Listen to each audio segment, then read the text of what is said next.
Many people have some kind of a victim story going on inside their consciousness. This is the wounded child that wasn't listened to by mommy or daddy, or it was rejected by mommy or daddy, or it was kicked in the butt by mommy or daddy, or even smacked in the face by mommy or daddy, or even sexually abused by mommy or daddy.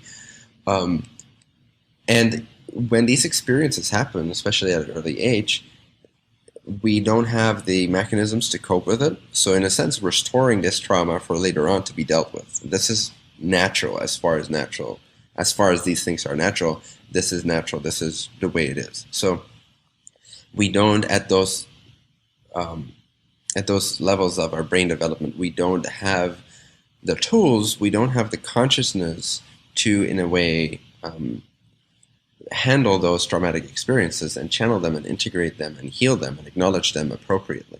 So usually what happens is that a few years after they've happened, we start to suppress them. We start to even forget about these things to an extent. And then years later, they start to resurface and they start to cause us more problems than they seemingly did in our teenage years, perhaps. This is just general speaking. This doesn't apply to everyone in that way.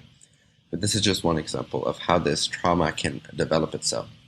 So first, it's really intense. We don't have any way to cope with it. Then over a course of several years, we start to just sort of almost forget about it. And sometimes people literally forget about their sexual abuse or otherwise.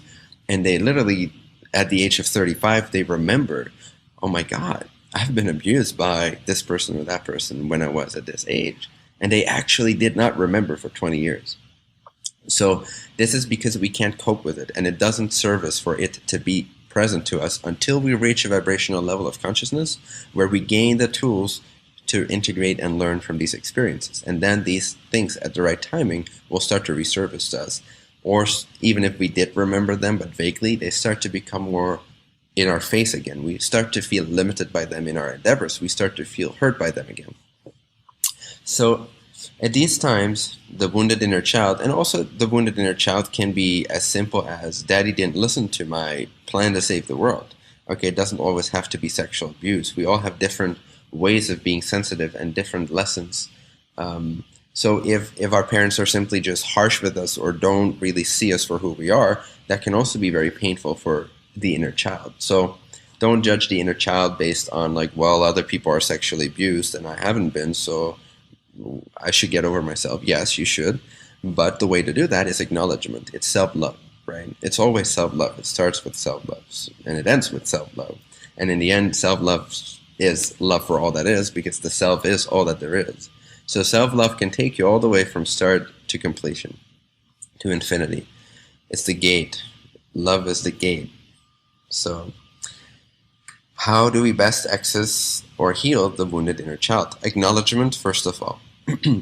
If we take the system of the chakras for a second, and I don't talk about this often, but there is some reality to this. There is reality to these different spectrums of light, of the full spectrum of white light. There is these 7 spectrums that we, as an individuation, are emanating, are created out of and as. So experiences are always filtered through first survival, or what you could call the first chakra, then